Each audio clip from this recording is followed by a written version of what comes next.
देश में मस्जिद व गिरजाघर तो आज़ाद हैं, पर धर्मनिरपेक्षता का दावा करने वाले भारत में सनातन धर्म के मंदिर आज़ाद नहीं हैं। महानिर्वाणी अखाड़े के अध्यक्ष महंत रवीन पुरी का कहना है कि देश के 4 लाख से अधिक मंदिर सरकारी कब्जे में हैं। इन्हें सरकार के कब्जे से मुक्त होना चाहिए।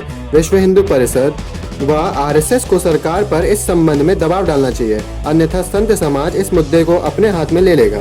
4,24,000 मंदिर भारत सरकार के कब्जे में या राज्य सरकारों के कब्जे में।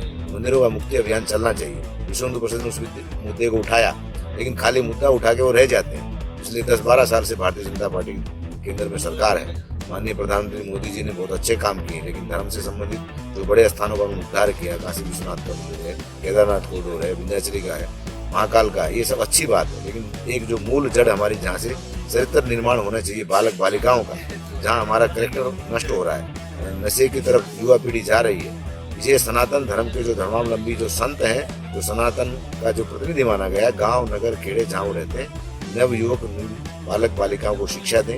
इस प्रकार की व्यवस्था बिना शासन के सहयोग के नहीं हो सकती। सनातन बोर्ड के गठन को लेकर भी महंत रवीन पुरी पूरी तरह मुखर नजर आए।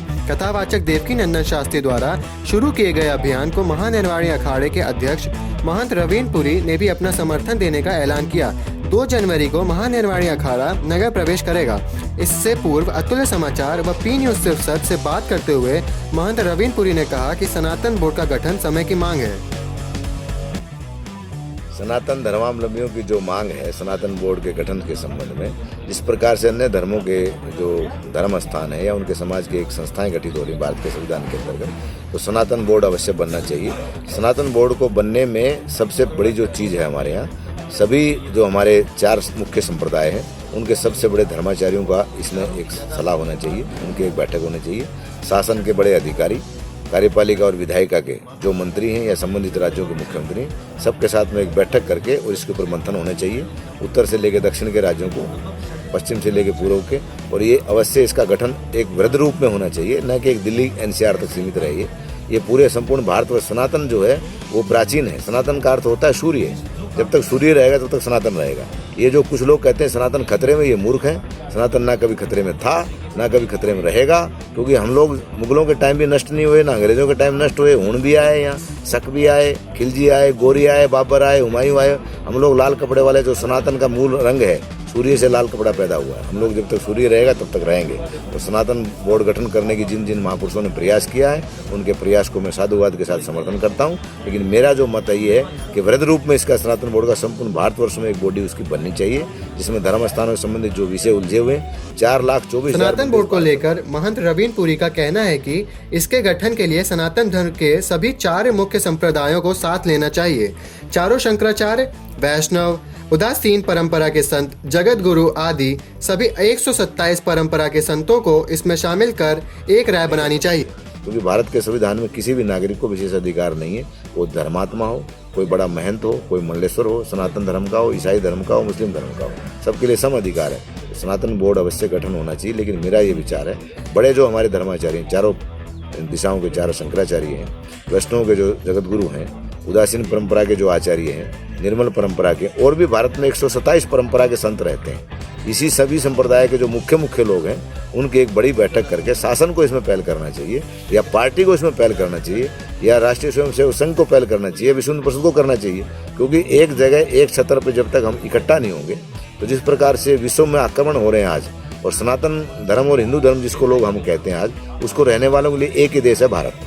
वो सब लोग, जैसे आज बांग्लादेश में घटनाएं हो रही हैं, बांग्लादेश भारत से ही कट के एक राष्ट्र बना है, हमारे मंदिरों को वहाँ नष्ट किया जा रहा है। हम लोग रैली निकाले, यात्रा निकाले, राष्ट्रपति जी को हम लोगों ने ज्ञापन दिया।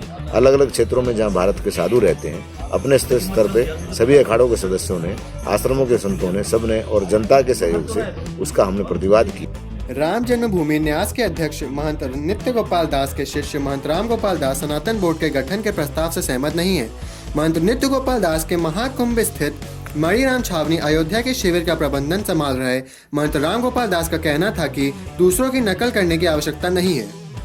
ये साधु संतों को हम नमन करते हुए आचार्य चरण को, हमारा अपना इसमें डिफरेंट राय है। हो सकता है कि हमारे जो पूर्व चरण हैं, जो हमारे लिए आदरणीय हैं, जो हमारे पूर्वाचार्य हैं, वो सनातन बोर्ड के पक्ष में कह रहे हो, लेकिन हमारा मानना अपना है कि